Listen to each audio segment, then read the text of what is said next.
So, dumako tayo sa unang halimbawa na linya. Ito ay ang tuwid na linya. Unang litrato ay nagpapakita ng linya na patayo. Ang pagsulat ng patayo na linya ay mula sa itaas hanggang sa baba. At pangalawang litrato ay ang pahiga. Ito naman ay sinusulat o ginuguhit na simula sa kanan hanggang sa kaliwa. Pangatlong linya ay ang pahigis. Simula pataas hanggang pahigis papuntang baba. At ang panghuli ay ang pasigsag. Ito naman ay iginuguhit ng baba, taas, baba, taas, baba, taas. Nakuha po ba? Dumako tayo sa pakurbang linya. Sa unang litrato, nagpapakita ng paubo. Ang pagguhit nito ay ang magsisimula sa kanan, pakaliwa. At sa pangalawang litrato naman, ito ay pakurba. Ang pagguhit nito ay pareho lamang dito, ngunit magsisimula ito sa kanan, papuntang kaliwa. At sa huli naman ng litrato, ito ay paalon-alon. Pareho lang naman ito sa pasigsag, ngunit ito ay may paumbok-umbok. Intindihan na po ba ng lahat?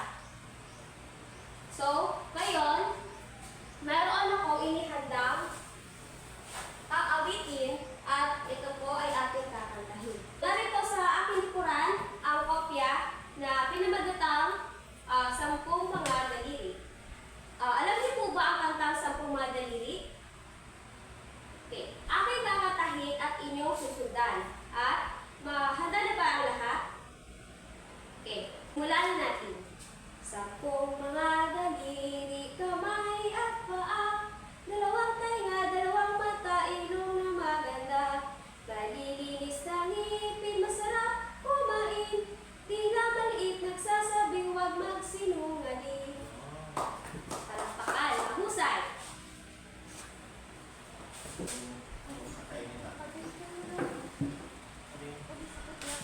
Mga bata, ano sa inyo ang sining o ang tinatawag nating arts? Yes? May ideya po ba kayo? Okay. So, maaari po ba masahin ninyo ang nasa pisara?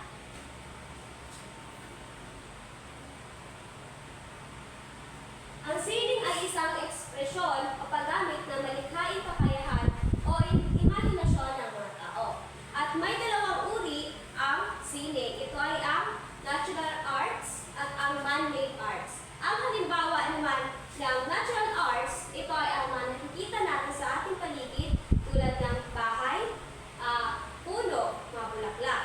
At ang man-made arts naman, ito naman ay ang mga arts o sining na ginagawa ng mga tao. Handa na po ba makinig sa ating talakayan ngayon? Okay. Makikita ninyo sa pisara ang 3 larawan. Una, ito ay ang tinatawag nating self-portrait. Pangalawa, ito naman ay family portrait. At panghuli, ito naman ay larawan ng kapaligiran o surroundings. So, dumako muna tayo sa unang litrato. Ito ay ang self-portrait. Ano ang makikita nyo sa larawan? Ilan ba ang tao na mayroon sa isang self-portrait? Tama. Ito ay isa. At ano lamang ang bahagi ng katawan ang nakikita sa self-portrait? Tama. Ito ay ang mukha. Nakikita dito sa litratong ito na ang isang bahagi ng portrait ay mayroong buhok, kilay, mata, ilong, labi, at ang leeg at ang katawan ng balikat ng tao. So, sa litratong ito, ano sa tingin nyo ang hugis at mga linya o mga uri ng linya na mayroon ang isang self-portrait? Tama. Mayroon itong pahaba at mayroong patilog. Mayroon din itong pa-curve. Okay, dumako tayo naman sa pangalawang litrato. Ano naman ito? Ito ay family portrait. Ilan ba ang tao na mayroon ang family portrait? Tama. Ito ay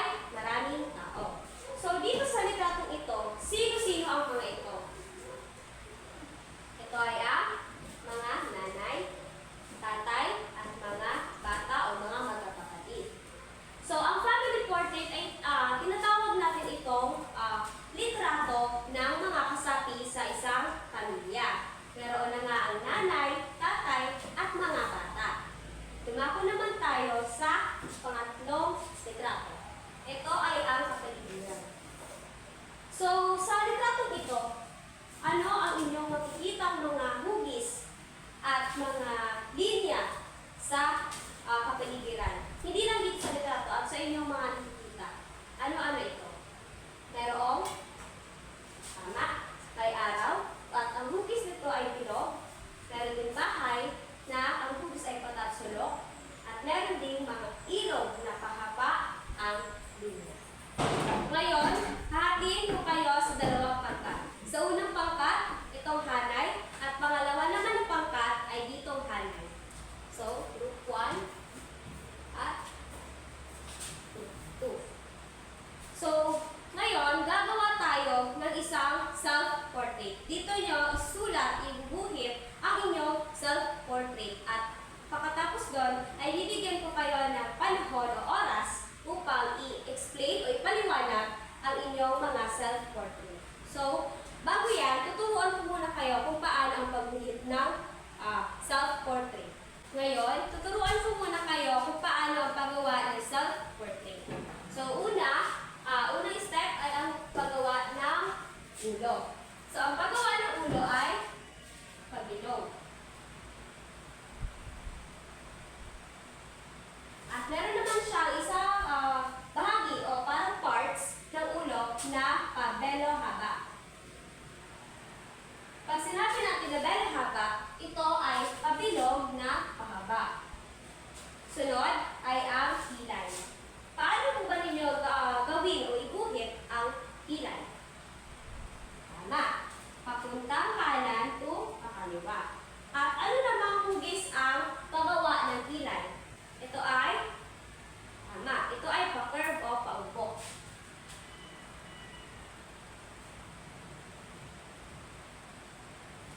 Sunod, dumako naman tayo sa mata. Ito ay pareho lamang ng paumbok na hugis. Ngunit meron siya sa baba ng pahaba na guhit o linya. Sunod, maaari nyo itong kulayan ng nasa parteng gilid. Naintindihan po ba? Sunod ay ang ilong.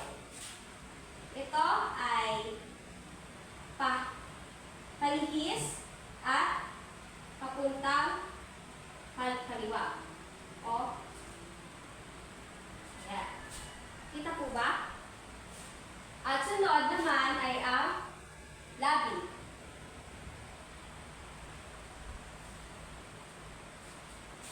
Kuha po ba? Okay. Sunod naman ay ang leeg. Ito ay may hugis na pahilis mula sa taas, pababa, at kabila naman, pataas, pahilis, at papunta pababa.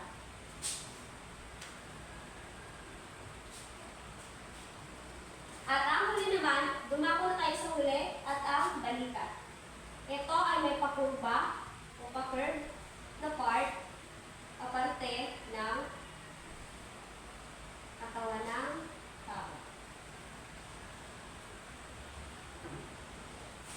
Ito ay isang halimbawa ng portrait. Nakuha po ba?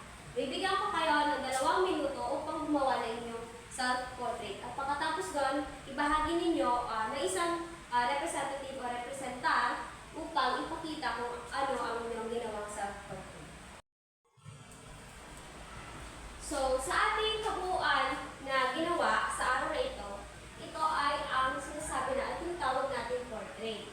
Ito sa kabila ay ang portrait na isang lalaki at portrait na isang babae.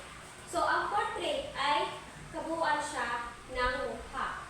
Mayroong ulo, mata, kilay, ilong, bibig, leeg, at balikat. So, sa ngayong araw, ano sa tingin nyo ang mga nakikita nyo sa paligid na may mga iba't ibang hugis at mga halimbawa ng isang arts? Masaya ba kayo